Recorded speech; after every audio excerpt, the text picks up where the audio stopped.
You've got less than 60 seconds to earn a prospect's attention on a cold call. Most reps waste it with the same old opener. Hi, this is John from XYZ Company. We help...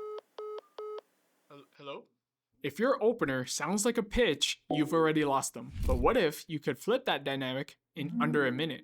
In this video, I'm going to show you a 3-part introduction that earns respect, lowers resistance, and gets prospects to actually want to talk to you.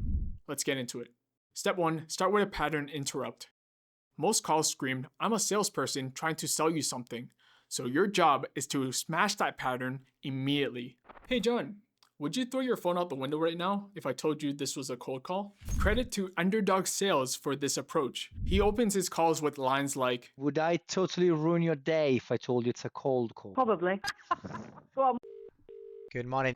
What are the chances you'll slam the phone down if I mention it's a cold call? yeah, unorthodox openers. But these work well because they're human, unexpected, and they give the prospects a split-second reason to laugh instead of hanging up. One of two things usually happens. Either they laugh and you've earned the right to continue, or they shut you down. And if that happens, hit them with, is it just my voice, or do you just hate cold calls in general? Dig deeper and see if they budge.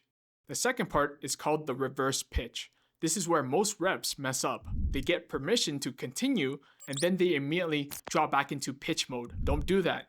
Once you earn that laugh or permission, what you want to go into is called a reverse pitch. You share insight first, not your offer, and then you hand them the mic.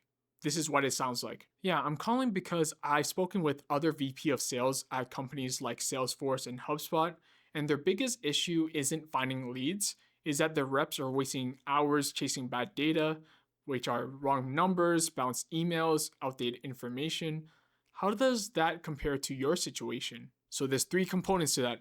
First, social proof, so you're name dropping companies and other titles that you've spoken with. Second is relevant problem. So now you're giving them more context around the pain points that their peers are experiencing. And lastly, you ask an open-ended question, and this opens the floor to having a conversation. When they start sharing their perspective, don't just jump to your solution.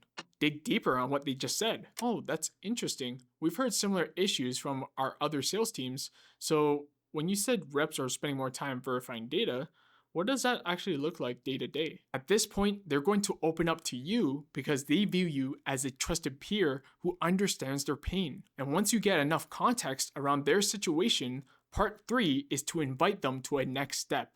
I personally use a low pressure ask, which looks something like this. Yeah, real quick, John, you probably already have this handled already, and that's totally fine. What I can do is run a quick blind spot check. So I would pull a small list of contacts in your ICP and show you exactly who's slipping through the cracks. Even if you're happy with your current setup, at least you'll know what's out there. How's 15 minutes tomorrow afternoon sound? Notice what's happening here. You're not forcing yourself into a pitch. You're acknowledging that they might already have a solution, which lowers their guard.